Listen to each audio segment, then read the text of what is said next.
Boa noite, sejam todos bem-vindos à Casa de Deus. Nós vamos iniciar mais uma noite de louvor, mais uma noite de evangelismo da Missão Caleb aqui do Distrito Parque 10. Você também que está acompanhando no Facebook, seja bem-vindo. Mas antes de iniciarmos a programação, de fato, vou pedir que o nosso amigo Fred possa fazer uma oração. Oramos. Altíssimo, muito obrigado pela oportunidade de mais uma vez estarmos aqui na Tua casa. Nós te agradecemos porque o Senhor nos recebe. Obrigado também porque estamos aqui entre amigos, entre irmãos, e mais uma vez estamos aqui para aprender um pouco mais sobre Ti. Que o Teu Santo Espírito venha habitar no nosso coração, para que possamos entender mais sobre Ti. Obrigado por tudo, em nome de Jesus. Amém.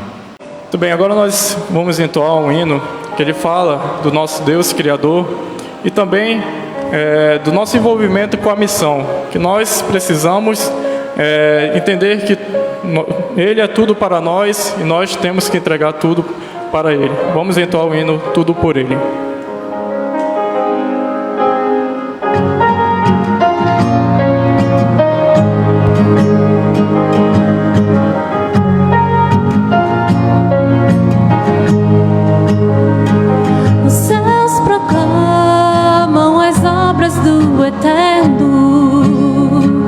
Galáxias cantam de sua imensidão e uma voz com som de glória ecoa em toda a criação, do grão que faz a vida irromper, o esplendor invisível faz nascer, e uma voz com sons de glória ecoa em nosso coração. Diante dele nos rendemos, é tudo por ele, tudo por ele, a ele a glória e para sempre, é tudo por ele, tudo por ele.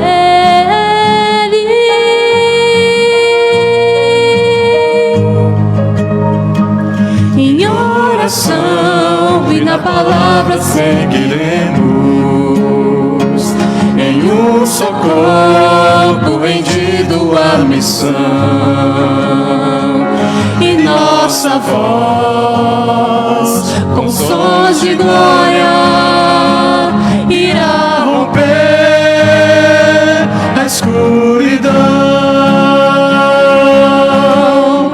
Diante dele nos rendemos, é tudo por ele, tudo por ele, a ele a glória e para sempre, é tudo por ele, tudo por ele.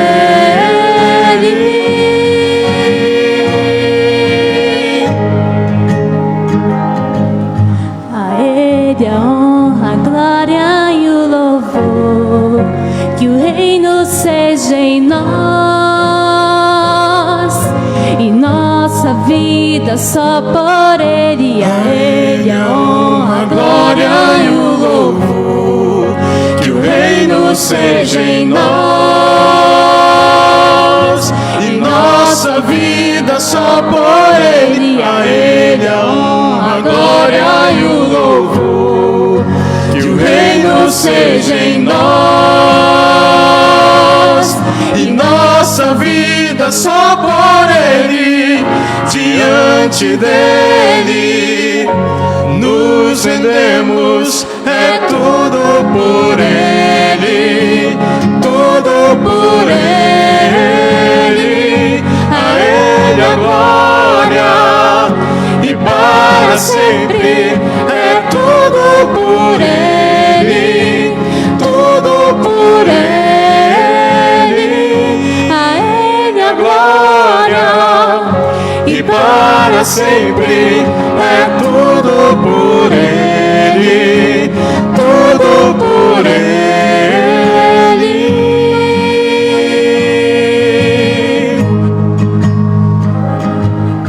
A Ele a honra, a glória e o louvor, que o reino seja em nós e nossa vida só por Ele. Amém? Muito bem. O hino que nós vamos cantar agora, ele é como se fosse uma oração. Nós devemos clamar que Deus seja o centro das nossas vidas. Que nós sejamos tudo para Ele também. Seja o centro.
Seja tudo a todos nós.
nós possamos repousar, descansar nos braços daquele.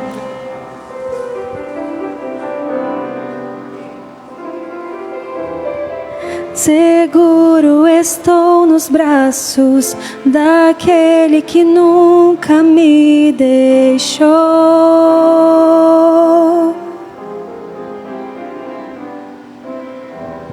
Seu amor perfeito sempre esteve repousado em mim. E se eu passar pelo vale, acharei conforto em teu amor, pois eu sei que és aquele que me guardas, me guardas. Em teus braços é o meu descanso. Em teus braços é o meu descanso. Em teus braços é o meu descanso. Em teus braços é o meu descanso.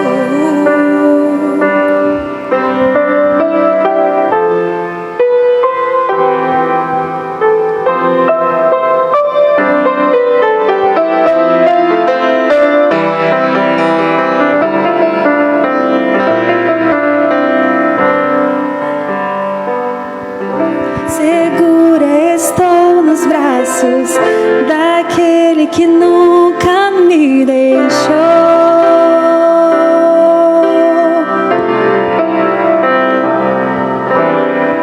Seu amor perfeito sempre esteve repousado em mim.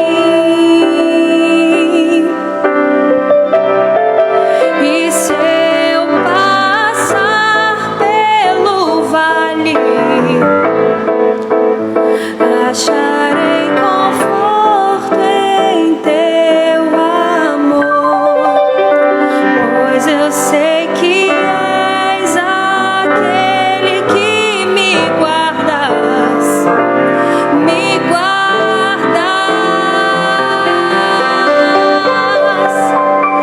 Em teus braços é o meu descanso. Em teus braços é o meu descanso. Em teus braços é o meu descanso. Em teus braços é o meu descanso.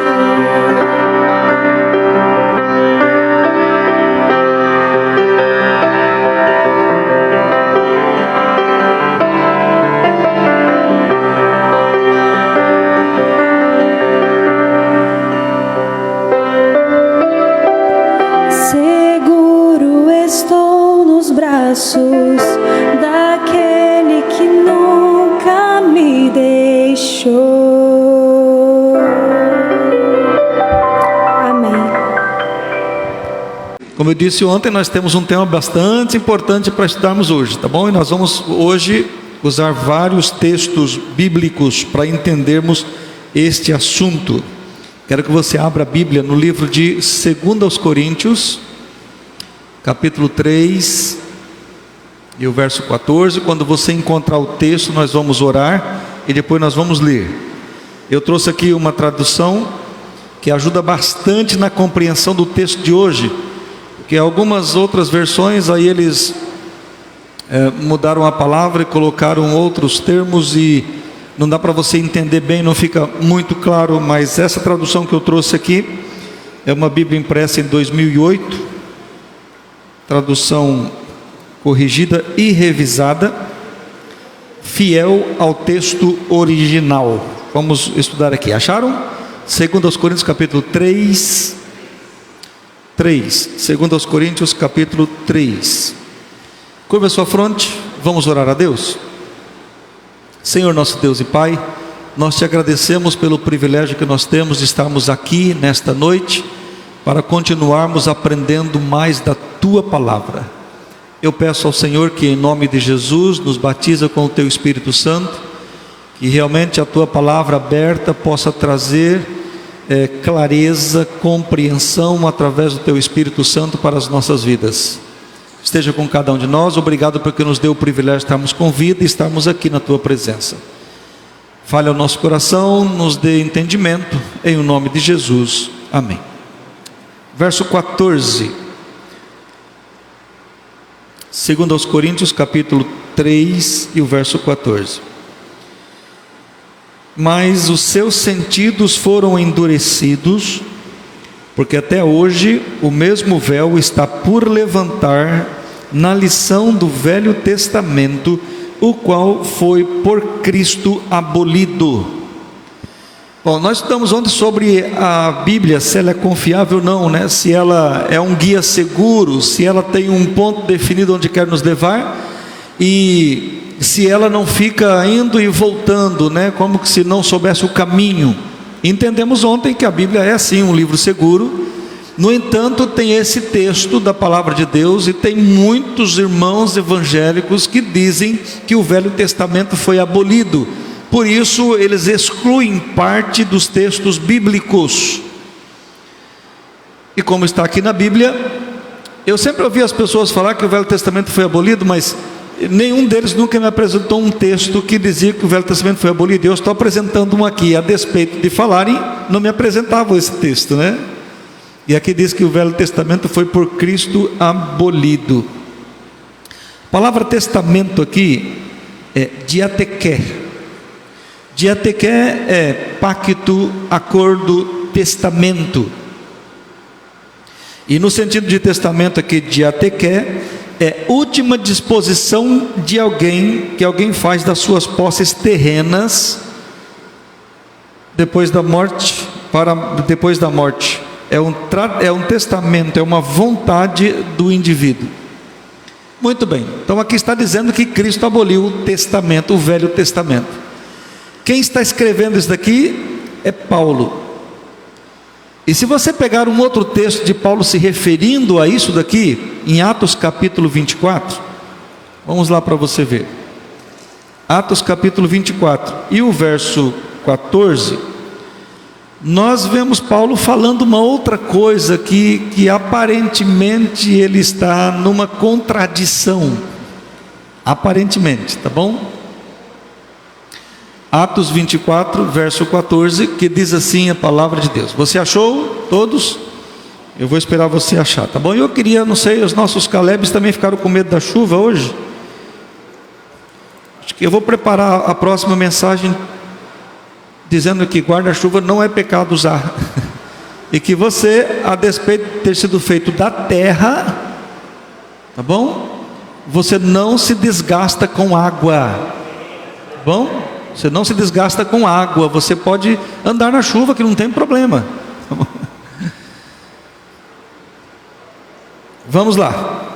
Todos acharam? Atos 24, 14 diz assim: mas confesso-te isto, que conforme aquele caminho que chamam seita, assim sirva ao Deus de nossos pais, crendo tudo quanto está escrito na lei e nos profetas. Muito bem. Aonde é que está a lei e os profetas na Bíblia? Nós falamos que está no Antigo Testamento. Então Paulo em 2 Coríntios 3,14 diz que Cristo aboliu o Antigo Testamento. Mas aqui em Atos 24,14 ele diz que crê tudo que está escrito no Antigo Testamento, que é na lei e nos profetas. Bom, a Bíblia fala de dois testamentos, do Velho e do Novo Testamento. Eu pergunto para você, o que é um testamento? Aqui nós temos um advogado aqui na frente, né? O que é um testamento?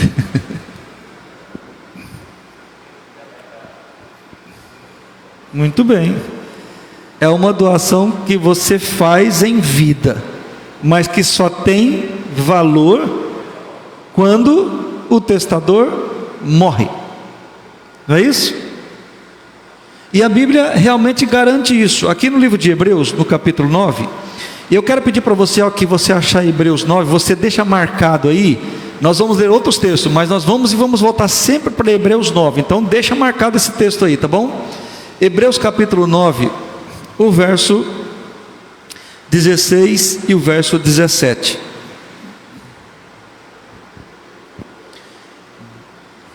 Hebreus capítulo 9, verso 16 e 17. Hebreus é um livro lá no final da Bíblia, né? Fica antes de Tiago. Se você achar Apocalipse, que é o último livro, você vai voltando. Judas, 3ª, 2ª, 1 João, 2 Pedro, 1 Pedro, Tiago, aí chega em Hebreus. Acharam? Hebreus capítulo 9, o verso 16 e o verso 17. Diz assim: porque onde há testamento, é necessário que intervenha a morte do testador. Porque um testamento tem força onde houve morte. Ou terá ele algum valor enquanto o testador vive?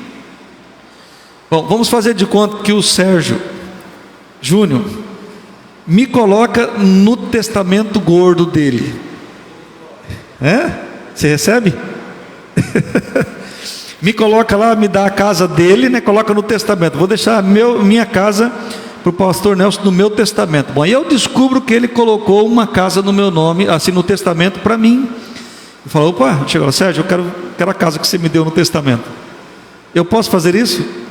Não, porque não é minha ainda, não é verdade? Só vai me ser de direito quando o Sérgio não viver mais. Por enquanto, a casa é dele, mas eu só estou no testamento. Não é isso que a Bíblia está dizendo? Não é isso que é um testamento? Testamento só tem força onde houve morte, ok? Se tem que haver morte para que um testamento tenha valor, para que um testamento tenha força, no caso do Novo Testamento,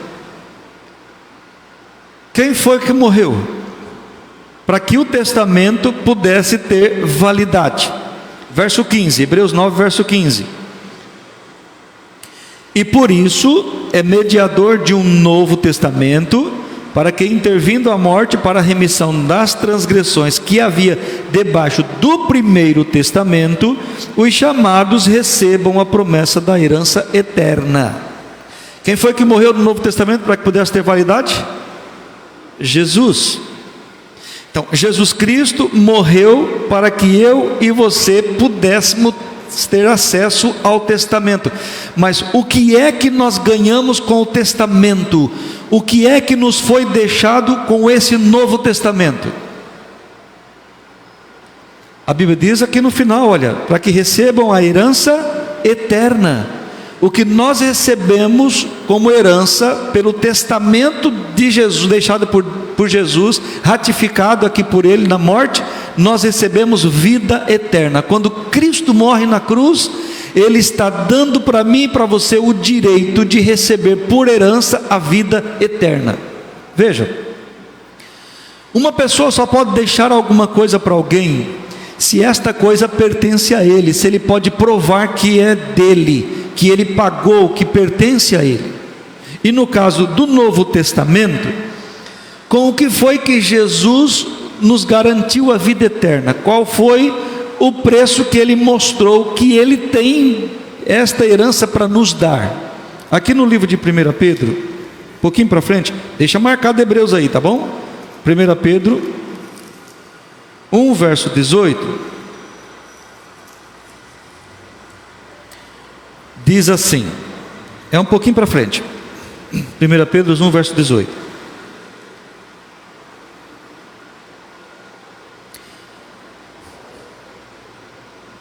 Fica bem pertinho de Hebreus, um pouquinho para frente você chega lá. Se alguém tiver dificuldade aí, quiser ajuda, nós temos aqui, pelo menos o chat está lá na frente, lá de pé. 1 Pedro capítulo 1, verso 18 e o verso 19.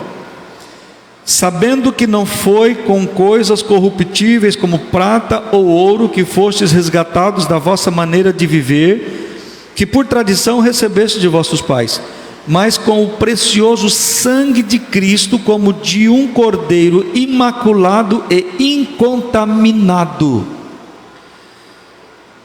Jesus nos dá o direito da vida eterna com o seu sangue. Mas ok, então, pastor, o que é Novo Testamento? O que é Novo Testamento? Lucas 22, verso 20, responde para a gente o que é Novo Testamento. Lucas 22, verso 20. O Evangelho de Lucas, né? Mateus, Marcos, Lucas. Se você passar disso daí, você vai chegar em João, Atos, Romanos, é só voltar, né? Mateus, Marcos, Lucas. Lucas 22 e o verso 20. Vou bem devagar para você entender esse tema que é muito importante. Você também que está aí em casa acompanhando, assistindo, abra sua Bíblia, vai acompanhando aí, para que você possa entender. Olha o que diz a palavra de Deus. Jesus dizendo, Lucas 22, 20: semelhantemente, tomou o cálice depois da ceia, dizendo: este cálice é o novo testamento no meu sangue, que é derramado por vós. Opa! O que é que Jesus está dizendo aqui que é Novo Testamento? Só o Sérgio que sabe? O que é que Jesus está dizendo aqui que é Novo Testamento? É o seu sangue, o sangue de Jesus. Note que Jesus não está dizendo aqui que Novo Testamento é um conjunto de livros e de cartas, de evangelhos. Mesmo porque quando Jesus disse isso daqui, nenhum evangelho havia sido escrito, Paulo não tinha escrito nenhuma carta. Então não existia isso que nós chamamos hoje erroneamente de Novo Testamento, porque começou a ser confeccionado esses livros 20 anos depois. O que Jesus está dizendo aqui, que Novo Testamento não tem nada a ver com livros. Novo Testamento tem a ver com o sangue de Jesus. O sangue de Jesus é o Novo Testamento, o novo concerto, a nova aliança, que nos dá direito à salvação. Então, se o sangue de Jesus é Novo Testamento e não livros, o que é Velho Testamento? Oi? Vamos ver se a Bíblia prova isso que ele está dizendo aqui? Hebreus capítulo 9. Hebreus capítulo 9, verso 18 até o verso 22. Hebreus capítulo 9, espero que ficou fácil para você, pedir para você deixar marcado aí, né? Hebreus capítulo 9, verso 18 até o verso 22. Finalzinho da Bíblia. Podemos ler? Por isso também o primeiro não foi consagrado sem sangue, porque havendo Moisés anunciado a todo o povo todos os mandamentos segundo a lei, tomou o sangue dos bezerros e dos bodes com água, lã, púrpura e sopo, e aspergiu tanto o mesmo livro como todo o povo, dizendo: este é o sangue do testamento que Deus vos tem mandado. Semelhantemente, aspergiu com sangue o tabernáculo, todos os vasos do ministério, e quase todas as coisas, segundo a lei, se purificam com sangue, e sem derramamento de sangue não há remissão. Então, Novo Testamento é o que? Sangue de quê? Sangue de Jesus, não é livro. E Velho Testamento é o que? Sangue de animais, não são livros. Conseguiu entender até aqui? Está claro para você? Eu estou indo tanto mais lento possível para você entender isso daqui. Quando é que foi instituído ou estabelecido esse Antigo Testamento? Quando é que foi? A Bíblia diz assim: onde abundou o pecado, o que aconteceu? Superabundou a graça. Então, escute uma coisa: o primeiro testamento foi estabelecido, foi posto em prática quando entrou o pecado neste mundo. Quando Adão e Eva pecaram, a Bíblia diz que eles tinham que morrer. E então foi imediatamente posto em andamento este testamento. Lembra que quando a Bíblia diz que quando Adão e Eva pecaram, eles tiveram medo de Deus, eles fugiram de Deus e eles coseram roupas para si de folhas de figueira. E então Deus substituiu a roupa de folhas de figueira por pele de cordeiro. Esse cordeiro foi morto e dele saiu a vestimenta para cobrir a nudez, que é símbolo do pecado de Adão e Eva. Adão ofereceu o sacrifício, seu filho Abel ofereceu o sacrifício, Abraão, Isaque e Jacó também ofereceram sacrifícios. Mas esse sistema de testamento através do sangue de animais foi muito amplamente divulgado quando Deus tirou o povo do Egito e Moisés era o líder de Deus, e Deus disse assim: construa um santuário. Então o santuário veio para o meio do povo, que era o povo de Deus, e ali então os sacrifícios eram amplamente realizados. E eu quero convidar você para ler esse texto, tá bom? Que está em Êxodo 24, mas note que quando esse sistema foi colocado em prática, os profetas que estão aqui compostos aqui nos livros do Antigo Testamento nem haviam nascido para escrever os livros. Aqui Êxodo 24, verso 6 e o verso 8, até o verso 8. Êxodo 24, verso 6 e verso 8. Êxodo é o segundo livro da Bíblia, aí fica fácil, né? Gênesis, Êxodo. Posso ler?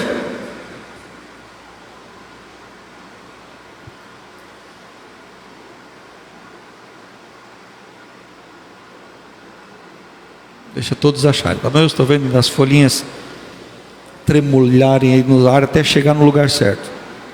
Êxodo 24, verso 6 até o verso 8.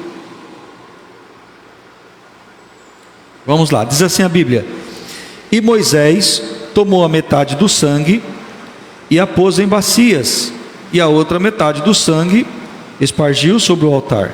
E tomou o livro da aliança e o leu aos ouvidos do povo, e eles disseram: tudo o que o Senhor tem falado, faremos e obedeceremos. O verso 8.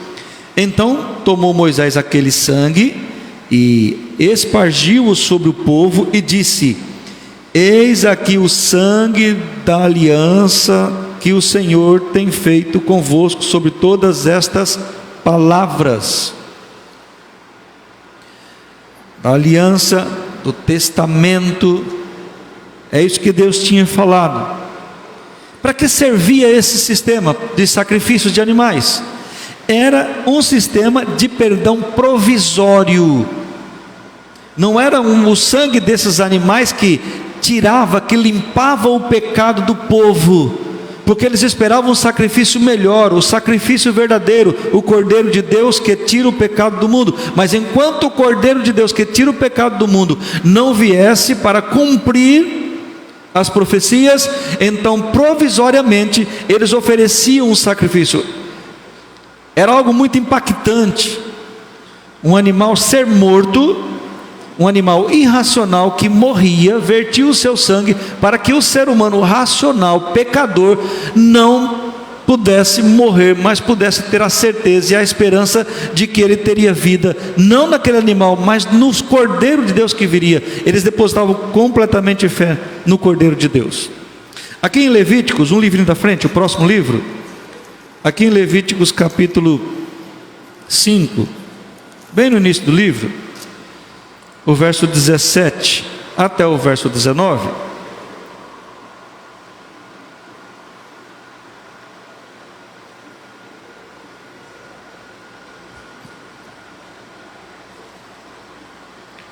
diz assim: e se alguma pessoa pecar e fizer contra algum dos mandamentos do Senhor aquilo que não se deve fazer, ainda que não o soubesse, contudo será ela culpada e levará a sua iniquidade. E trará o sacerdote um cordeiro sem defeito do rebanho, conforme a tua estimação, para expiação da culpa, e o sacerdote por ela fará expiação do erro que cometeu sem saber, e ser-lhe-á perdoado. Expiação de culpa certamente se fez culpado diante do Senhor. Entende? Era um sistema provisório onde eles conseguiam o perdão, porque eles esperavam o verdadeiro sangue, o verdadeiro sacrifício. E quem é esse verdadeiro sacrifício? Aqui em Hebreus capítulo 9, olha aí, Hebreus capítulo 9, verso 11 até o verso 15, nos deixa bem claro, para não haver dúvidas, quem é esse sacrifício, esse sacerdote, ou esse cordeiro, esse sangue melhor, esse sacrifício verdadeiro.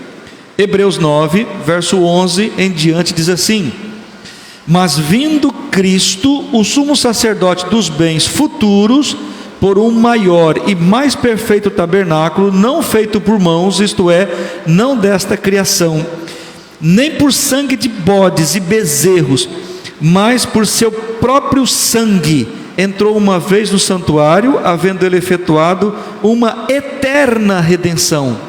Porque se o sangue de touros e bodes e cinza de uma novilha, espargida sobre os imundos, os santifica quanto à purificação da carne, quanto mais o sangue de Cristo, que pelo Espírito eterno se oferece a si mesmo imaculado a Deus, purificará as vossas consciências das obras mortas, para servirdes ao Deus vivo, e por isso é mediador de um novo testamento, para que, intervindo a morte para a remissão das transgressões que havia debaixo do primeiro testamento, os chamados recebam a promessa da herança eterna.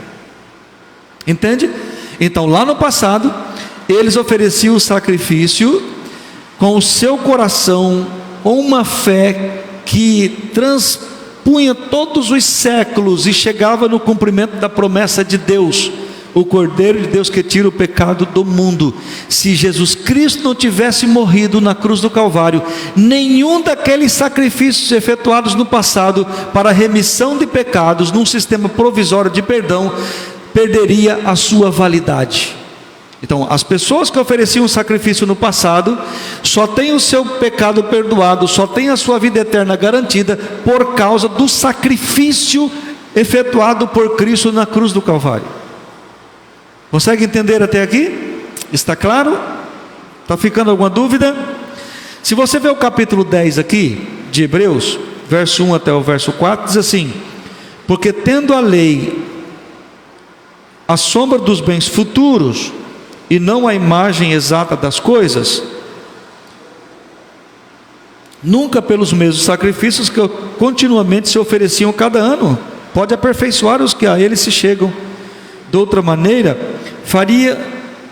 teriam deixado de se oferecer, porque purificados uma vez, os ministrantes nunca mais teriam consciência de pecado. Nesse sacrifício, porém, cada ano se faz comemoração dos pecados, porque é impossível que o sangue dos touros e dos bodes tire os pecados. Então eles efetuavam o sacrifício todos os anos, porque era um sacrifício provisório e imperfeito.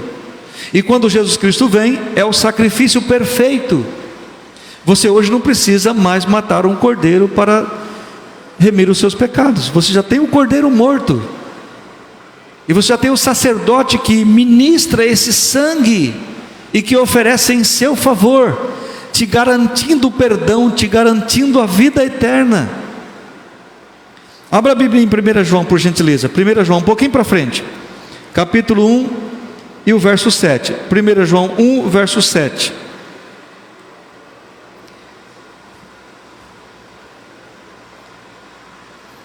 Primeira João 1, 7. Diz assim, vou esperar você achar, pode procurar aí, nós temos tempo.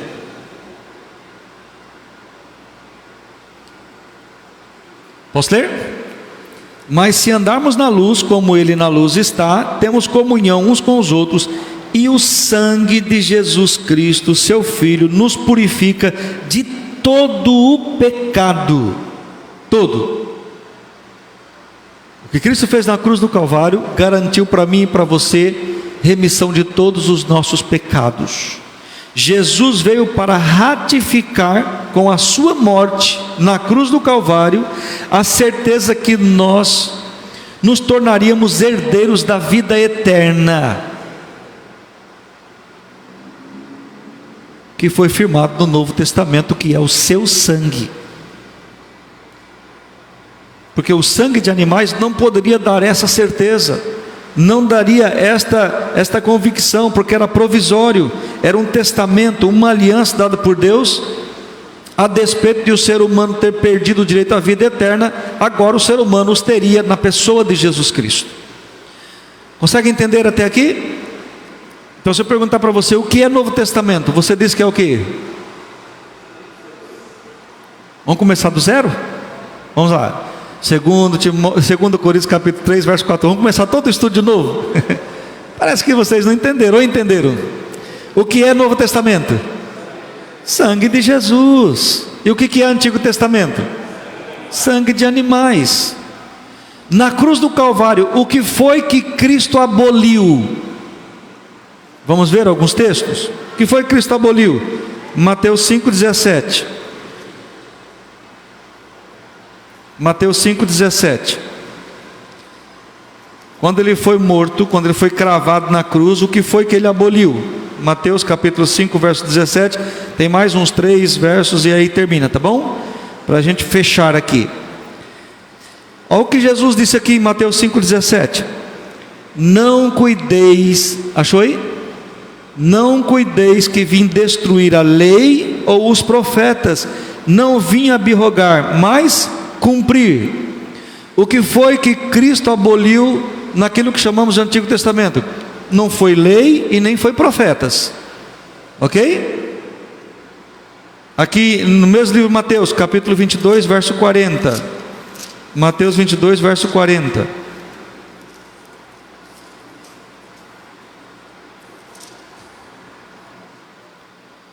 Perguntaram para Jesus qual que eram os dois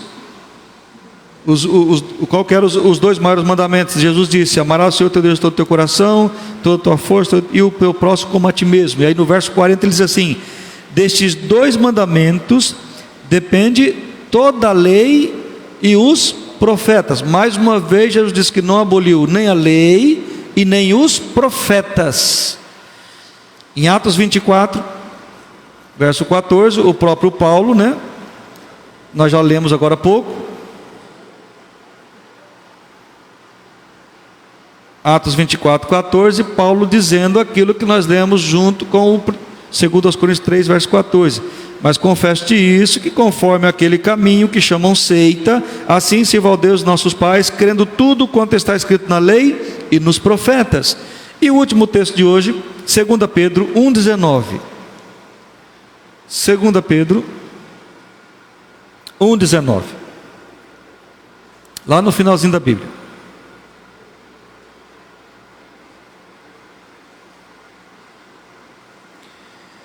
Então diz assim a palavra de Deus: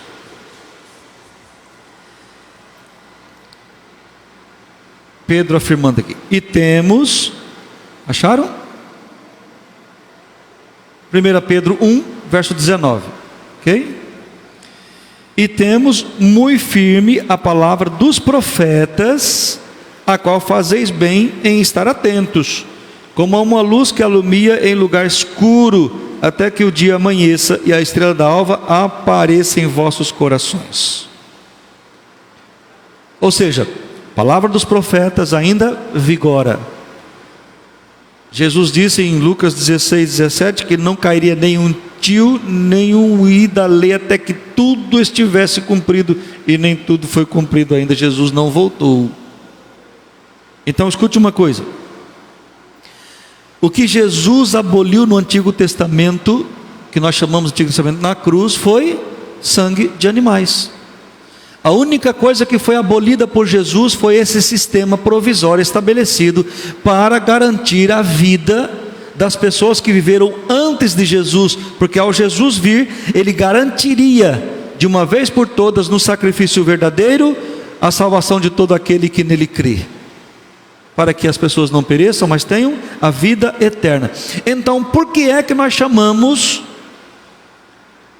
Esse grupo de livros que contém leis e profetas de Antigo Testamento. E por que é que chamamos esse grupo de livros que tem os Evangelhos e as cartas paulinas e o Apocalipse e as cartas dos apóstolos de Novo Testamento? Sabe por que nós chamamos assim? Porque por volta do ano 200 depois de Cristo, um padre da igreja latina, chamado Tertuliano, se você tiver acesso aí a uns livros mais antigos, tipo o livro Reconquista do Homem, o volume 1, na página 222, você vai encontrar essa história. Este homem, esse padre Tertuliano da igreja latina, ele reuniu pela primeira vez no ano 200 os livros, os evangelhos e cartas paulinas, e ele deu o nome desse conjunto de livros de Novo Testamento. E concomitantemente, ou por correlação, passaram a chamar o grupo de livros, profetas e leis de Antigo Testamento, o que constitui um erro, porque livros não são testamentos. O que é testamento é sangue, que dá o direito à vida eterna, é a morte de Cristo. Novo Testamento é o sangue de Cristo, Antigo Testamento é o sangue de animais, não um conjunto de livros. E algumas pessoas, é por isso que nós falamos ontem que a Bíblia deve ser um livro pesquisado. Você nunca deve pegar um texto da Bíblia isolado e dizer, não, aqui tem uma verdade. Então você pega um texto como 2 Coríntios capítulo 3, verso 14, Cristo aboliu o Antigo Testamento, você pega todo esse conjunto de livro, que é preciosíssimo para o cristão, e joga fora, e diz, isso daqui não vale mais nada, porque Cristo aboliu. E não é isso que a Bíblia está dizendo. Se você pesquisa, se você estuda a Bíblia, você vai perceber que a verdade é uma outra, que Jesus aboliu sim o Velho Testamento. Louvado seja o nome do Senhor por isso. Eu não preciso mais de um cordeiro, um bicho, animal de 4 patas para verter o sangue dele, para que eu possa ter remissão dos meus pecados. Eu vou direto ao Cordeiro de Deus que tira o pecado do mundo, que é Jesus, e meus pecados são perdoados por isso. Eu espero que você entendeu o tema de hoje. Então, queridos, a verdade é que a Bíblia Sagrada é sim um livro confiável. Você não vai encontrar texto que a contradiz. Você pode encontrar pessoas pegando textos isolados para tentar contradizer uma verdade, mas quando você busca o contexto, aquela narrativa de um texto isolado cai por terra, porque ela não se sustenta com a palavra de Deus. A Bíblia é sim, de Gênesis a Apocalipse, a palavra de Deus, que não contém erros humanos, que não contém erros humanos, que eu digo assim, erros na questão da condução. Você vai encontrar assim o autor cometendo erros aqui, você vai encontrar pessoas pecadoras descritas na Bíblia, você vai encontrar erros de numeração de uma coisa ou outra, mas no que concerne a salvação, no que concerne a vida eterna, no que concerne a princípios e doutrinas, ela não erra, porque é a palavra de Deus. Então você pode confiar nesse livro, pode crer nele como um guia seguro, porque tudo que está aqui é a verdade de Deus. Esse livro não contém a palavra de Deus. Este livro é a palavra de Deus. É a carta escrita de Deus para você, para te conduzir neste mundo, para te levar seguro. Ok? Então agora, confirmando a veracidade desse livro, amanhã nós vamos entrar em temas do que este livro diz, que é a palavra de Deus, do que ele diz de como eu devo viver, o que eu devo acreditar, o que eu devo praticar, como é que eu devo me posicionar diante dessas verdades. E eu quero só reforçar no dia de hoje, nesta noite, nesse momento, para você que está aqui, para você que está em casa, o nosso compromisso de crer, de amar esse livro, de pesquisar, de estudar e de fazer deste livro o nosso guia seguro para nos conduzir com segurança à vida eterna em Cristo Jesus. Quem gostaria de nessa noite fazer? Eu quero reforçar o meu compromisso de acreditar, de pesquisar, de estudar e de fazer desse livro guia para a minha vida. Quantos gostariam? Louvado seja o nome do Senhor. Haverá felicidade e alegria na sua casa por causa desse livro aqui. Vamos orar? Vamos colocar em pé e orar? Senhor nosso Deus e nosso querido e amado Pai, nós tivemos nessa noite o privilégio e a alegria de estudar vários textos da Tua Palavra, elucidando às vezes um equívoco que nós cometemos. Quando Jesus esteve aqui nessa terra, Ele repreendeu as pessoas duramente sobre isso, Para os judeus que se consideravam líderes de Deus, ele diz: vocês erram, não conhecendo o poder de Deus e nem a sua palavra. E muitos hoje, ó Deus, por não conhecer a tua palavra, cometem erros. Eu imploro que o Senhor nos abençoe para que possamos ter um coração aberto, uma mente aberta, para estudarmos a tua palavra, compreendê-la, tomar decisões acertadas e andarmos diante do Senhor. Nós queremos que esse livro realmente nos oriente e nos faça caminhar seguros. Obrigado pela decisão que tomamos nessa noite, de reforçar o nosso compromisso, de crer, estudar, pesquisar, amar esse livro e fazer com que esse livro seja parte da nossa família. Abençoe as famílias aqui representadas, aqueles que estão no Facebook acompanhando os temas desta noite. Obrigado pela tua graça, pela tua bondade, pela vida que nós temos. Nós queremos usar o tempo de vida num preparo para herdarmos a vida eterna em Cristo Jesus. Nos traga amanhã para mais um encontro, para mais um tema nesta maratona bíblica, e nos abençoe conforme apraz o teu coração, em o nome de Jesus. Amém, Senhor.